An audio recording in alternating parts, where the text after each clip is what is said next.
പുറപ്പാട് 14:24. പ്രഭാതയാമത്തിൽ യഹോവ അഗ്നിമേഘസ്തംഭത്തിൽ നിന്ന് മിസ്രയീമ സൈന്യത്തെ നോക്കി മിസ്രയീമ സൈന്യത്തെ താറുമാറാക്കി. അവരുടെ രഥചക്രങ്ങളെ തെറ്റിച്ച് ഓട്ടം പ്രയാസമാക്കി. അതുകൊണ്ട് മിസ്രയീമ്യർ, നാം ഇസ്രായേലിനെ വിട്ട് ഓടിപ്പോക, യഹോവ അവർക്ക് വേണ്ടി മിസ്രയീമ്യരോട് യുദ്ധം ചെയ്യുന്നു എന്ന് പറഞ്ഞു. ഹല്ലേലൂയ. പ്രഭാതയാമത്തിൽ യഹോവ അഗ്നിമേഘ സ്തംഭത്തിൽ നിന്നുകൊണ്ട് മിസ്രയീമ്യ സൈന്യത്തെ നോക്കി. ജീവനുള്ള ദൈവം, സ്വർഗത്തിലെ ദൈവം തിരഞ്ഞെടുത്ത ജാതിയാണ് ഇസ്രായേൽ ജാതി. ആ ഇസ്രായേൽ ജനത്തെ മിസ്രയീമ്യർ, ഫറവോ രാജാവ് തൻ്റെ അടിമത്തത്തിലാക്കി അവരെ ഒരുപാട് കഷ്ടപ്പെടുത്തുകയും ഒരുപാട് പീഡിപ്പിക്കുകയും ഒരുപാട് വേദനകളിൽ കൂടി കടത്തിവിടുകയും അടിമവേല ചെയ്യിക്കുകയും എല്ലാം ചെയ്തു.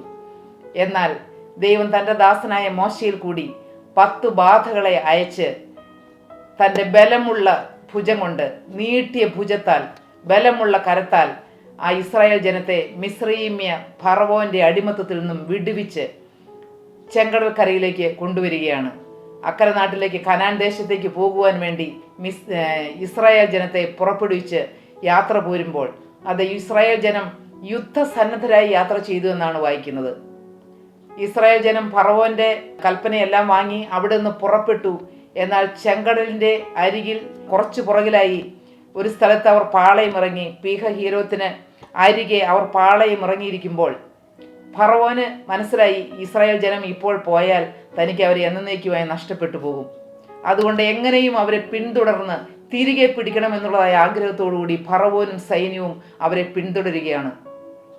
ഫറവോന്റെ സൈന്യം ഓടിയെടുക്കുമ്പോൾ ഇസ്രായേൽ ജനം ഭയപ്പെട്ട് പേടിച്ച് അരണ്ട്, അത് ഞങ്ങൾക്ക് മിസ്രൈമിൽ തന്നെ ജീവിച്ചു കൊള്ളാമായിരുന്നു, അത് മിസ്രൈമിൽ ജീവിക്കുകയായിരുന്നു ഇതിലും ഭേദം, ഇങ്ങനെയെല്ലാം പറഞ്ഞ് മോശയോട് ഒരുപാട് കാര്യങ്ങൾ പിറുപിറുക്കുന്നുണ്ട്. എന്നാൽ ജീവനുള്ള ദൈവം മോശയിലൂടെ ഇസ്രായേൽ മക്കളോട് അരുളി ചെയ്തു, ഭയപ്പെടേണ്ട, ഉറച്ചു നിൽപ്പീൻ, യഹോവ ഇന്ന് നിങ്ങൾക്ക് ചെയ്യുവാനിരിക്കുന്ന രക്ഷ കണ്ടുകൊള്ളുവീൻ. ഇസ്രായേൽ ജനത്തിനു വേണ്ടി ദൈവം മോശയോട് ചെങ്കടലിന് നേരെ തൻ്റെ കൈ നീട്ടുവാൻ കൽപ്പിച്ചു. മോശ തൻ്റെ വടിയോടുകൂടി ആ ചെങ്കടലിന് നേരെ കൈ നീട്ടിയപ്പോൾ ചെങ്കടൽ 2ആയി പിളരുവാൻ തുടങ്ങി. വെള്ളം 2 വശത്തേക്ക് മാറി നിന്നു. 600,000 ജനങ്ങൾക്ക് കടന്നു പോകുവാൻ തക്കവണ്ണം ചെങ്കടൽ പിളർന്ന് ചെങ്കൽ പാതയുണ്ടായി. ഉണങ്ങിയ നിലം അവിടെ ഉണ്ടായി. ഹല്ലേലൂയ. ജീവനുള്ള ദൈവം രാത്രി മുഴുവനും ആ ചെങ്കടലിന്മേൽ കാറ്റടിപ്പിച്ചു എന്നാണ് നാം വായിക്കുന്നത്. ആ കാറ്റ് വീശിയ കാറ്റടിച്ച് ആ വെള്ളം 2 വശത്തേക്കും 2 ചിറ പോലെ മതിലായി മാറി നിന്നു. അതിൻ്റെ ഇടയിൽ വലിയൊരു പാത, വലിയൊരു റോഡ്, വലിയ വിശാലമായ ഒരു വഴി ഇസ്രായേൽ ജനത്തിന് കടന്നു പോകുവാൻ വേണ്ടി ചെങ്കടലിന്റെ നടുവിൽ ജീവനുള്ള ദൈവം അവിടെ ഒരു നല്ല ചെങ്കൽ പാതയൊരുക്കി. ഹല്ലേലൂയ. വെള്ളം ഒരു വശത്ത് നിന്ന് 2ആയി പിരിഞ്ഞു മാറിയപ്പോൾ തന്നെ ഇസ്രായേൽ ജനം അതിലേക്ക് പ്രവേശിച്ച് മുന്നോട്ട് നടക്കുവാൻ തുടങ്ങി. സൈഡിലുള്ളതായ ആ ചിറ പോലെ നിൽക്കുന്ന വെള്ളത്തെ അവർക്ക് ഭയപ്പെടേണ്ടിയിരുന്നില്ല. കാരണം ജീവനുള്ള ദൈവമാണ് അവരെ പുറപ്പെടുവിച്ചത്. മോശയുടെ വാക്കനുസരിച്ച് അവർ ആ വഴിയിലേക്ക് കാലെടുത്തു വെച്ചു. അവർ മുന്നോട്ട് നടന്നു.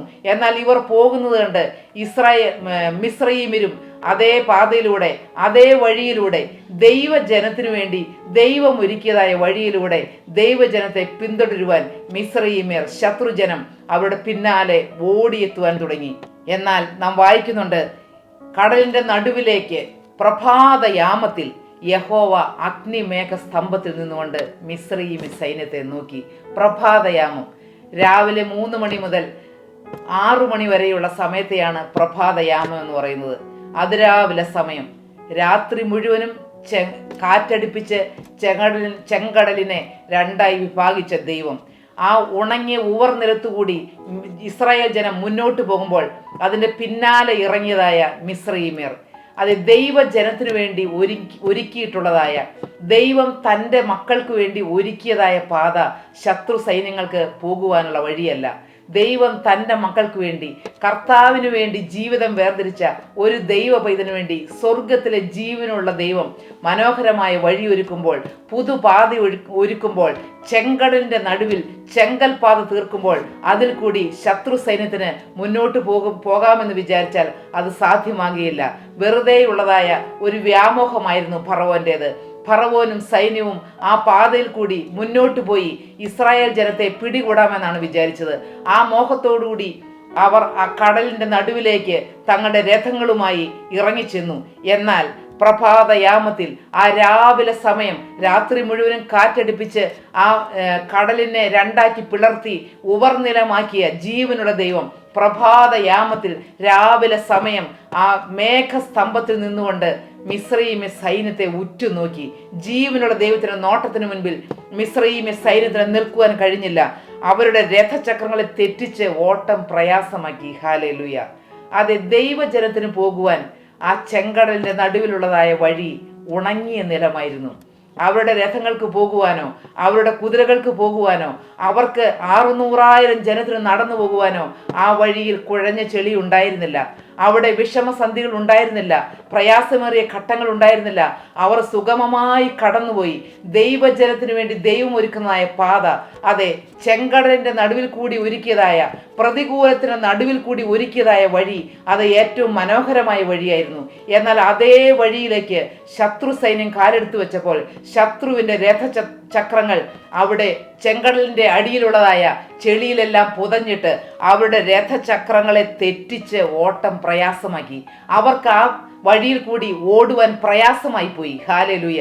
സ്വർഗത്തിലെ ജീവനുള്ള ദൈവം നോക്കിയപ്പോൾ തൻ്റെ ജനത്തിന്റെ പിന്നാലെ ഇറങ്ങിത്തിരിച്ച ശത്രുസേനയെ സ്വർഗത്തിലെ അപ്പന്റെ കണ്ണുകൾ കൊണ്ട് നോക്കിയപ്പോൾ അവരുടെ രഥചക്രങ്ങളുടെ ഓട്ടം നിശ്ചലമായി പോയി. അവർക്ക് മുന്നോട്ട് പോകുവാൻ കഴിഞ്ഞില്ല. ആ രഥങ്ങളെല്ലാം അങ്ങുമിങ്ങും ഛിന്ന ഭിന്നമായി പോയി. അവർ ആ കടൽ അപ്പോൾ തന്നെ മിസ്രയീമ്യർക്ക് മനസ്സിലായി, ശത്രു സൈന്യത്തിന് മനസ്സിലായി, യഹോവ ഇസ്രായേലിന് വേണ്ടി യുദ്ധം ചെയ്യുന്നു. നാം ഇവരുടെ പിന്നാലെ പുറപ്പെട്ടാൽ അത് ശരിയാവുകയില്ല. നമുക്ക് തിരികെ പോകാമെന്ന് പറഞ്ഞ് അവർ തിരികെ മടങ്ങിപ്പോരുവാൻ ഒരുങ്ങിയെങ്കിലും അവർക്ക് മടങ്ങിപ്പോരുവാനും കഴിഞ്ഞില്ല. ജീവനുള്ള ദൈവത്തിന് നോട്ടത്തിന് മുൻപിൽ അവിടെ രഥചക്രങ്ങളെല്ലാം ആ ചെളിമണ്ണിൽ പുതഞ്ഞുപോയി. ഹല്ലേലൂയ. അവരുടെ ഓട്ടം പ്രയാസമായി തീർന്നു. അവരുടെ ഇസ്രായേൽ ജനത്തിന് പിന്നാലെയുള്ളതായി അവരുടെ പോക്ക് ഏറ്റവും വിഷമമേറിയതായി പോയി. ഹല്ലേലൂയ.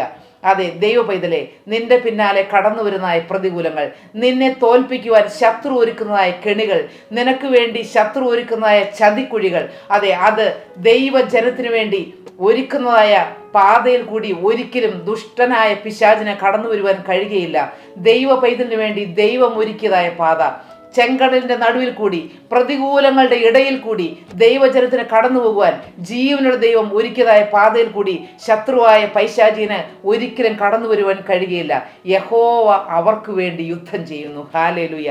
നമുക്ക് വേണ്ടി യുദ്ധം ചെയ്യുവാൻ ഒരു നല്ല കർത്താവുണ്ട്. നമ്മുടെ ജീവിതം യേശുവിന് വേണ്ടി കൊടുത്തതാണെങ്കിൽ നമ്മുടെ ജീവിതം കർത്താവിൻ്റെ കരങ്ങളിൽ സുരക്ഷിതമാണ്. പ്രിയപ്പെട്ടവരെ, നാം കർത്താവിൻ്റെ പിന്നാലെ ഇറങ്ങി തിരിച്ച വിശ്വസ്തനായ ഒരു പോരാളിയാകുന്നുവെങ്കിൽ, വിശ്വാസിയാകുന്നുവെങ്കിൽ, നമുക്ക് വേണ്ടി നമ്മുടെ പ്രതികൂലങ്ങളുടെ ഇടയിൽ ശത്രു സൈന്യത്തിന് നേരെ നോക്കുന്ന, അവിടെ രഥചക്രങ്ങളെ തെറ്റിച്ച് അവരുടെ ഓട്ടം പ്രയാസമാക്കുന്ന ഒരു നല്ല കർത്താവ് ജീവിക്കുന്നു. നമുക്ക് വേണ്ടി യുദ്ധം ചെയ്യുന്ന ഒരു ദൈവം. നാം യുദ്ധം ചെയ്യുവാൻ സന്നദ്ധരല്ലെങ്കിലും, നമുക്ക് യുദ്ധം ചെയ്യുവാൻ ശേഷിയില്ലെങ്കിലും, നമുക്ക് വേണ്ടി നാം വിശ്വാസത്തോടെ കർത്താവിൻ്റെ മുഖത്തേക്ക് നോക്കിയാൽ നമുക്ക് വേണ്ടി യുദ്ധം ചെയ്യുന്ന ഒരു നല്ല കർത്താവ് ജീവിക്കുന്നു. ഹല്ലേലൂയ. അപ്പോൾ യഹോവ മോശയോട് വെള്ളം മിസ്രയീമ്യരുടെ മേലും അവരുടെ രഥങ്ങളിൽ മേലും കുതിരപ്പടയുടെ മേലും മടങ്ങി വരേണ്ടതിന് കടലിന്മേൽ കൈനീട്ടുക എന്ന് കൽപ്പിച്ചു. മോശെ കടലിന്മേൽ കൈനീട്ടി. പുലർച്ചയ്ക്ക് കടൽ അതിൻ്റെ സ്ഥിതിയിലേക്ക് മടങ്ങി വന്നു. മിസ്രയീമ്യർ അതിന് എതിരായി ഓടി. ഹല്ലേലൂയ. മിസ്രയീമ്യരുടെ ഓട്ടമെല്ലാം നിഷ്ഫലമായി പോയി. ആ കടലിന്മേൽ അതേ ഫറവോനും അവൻ്റെ സൈന്യങ്ങളും എല്ലാം മുങ്ങിത്താഴുവാൻ തക്കവണ്ണം ജീവനുള്ള ദൈവം ദൈവജനത്തിനു വേണ്ടി അതേ മനോഹരമായ വഴി ഒരുക്കി കൊടുത്തു. അവർക്ക് ചെങ്കടൽ പിളർന്ന് ചെങ്കൽപാത ഒരുക്കിയത് മാത്രമല്ല, അവരുടെ പിന്നാലെ ഇറങ്ങിത്തിരിച്ച ശത്രു സൈന്യത്തെ എന്നേക്കുമായി അവസാനിപ്പിച്ച് ജീവനുള്ള ദൈവം ഇസ്രായേൽ ജനത്തെ ഏറ്റവും മനോഹരമായി അക്കരെ കടത്തി. ഹല്ലേലൂയ. നമ്മുടെ കർത്താവ് ജീവനുള്ള ദൈവമാണ്. നമുക്ക് വേണ്ടി പ്രവർത്തിക്കുന്ന ഒരു ദൈവം, നമുക്ക് വേണ്ടി വഴിയൊരുക്കുന്ന ഒരു ദൈവം, നമുക്ക് വേണ്ടി യുദ്ധം ചെയ്യുന്ന ഒരു ദൈവം. ഹല്ലേലൂയ. ആ നല്ല കർത്താവ് ഇന്നും ജീവിക്കുന്നു. നമ്മുടെ ജീവിതം കർത്താവിൻ്റെ കരങ്ങളിലേക്ക് കൊടുക്കാം. അവൻ്റെ കരങ്ങളിൽ നമ്മുടെ ജീവിതം സുരക്ഷിതവും ഭദ്രവുമായിരിക്കട്ടെ. വിശ്വാസത്തോടെ ഈ ജീവിതയാത്ര ഓട്ടമോടി തികയ്ക്കുവാൻ കർത്താവിൻ്റെ കരങ്ങളിലേക്ക് നമുക്ക് എന്നേക്കുമായി ഏൽപ്പിച്ചു കൊടുക്കാം. ജീവനുള്ള ദൈവത്തിൻ്റെ നാമം എന്നും എന്നേക്കും മഹത്വപ്പെടുവാൻ ഇടയാകട്ടെ.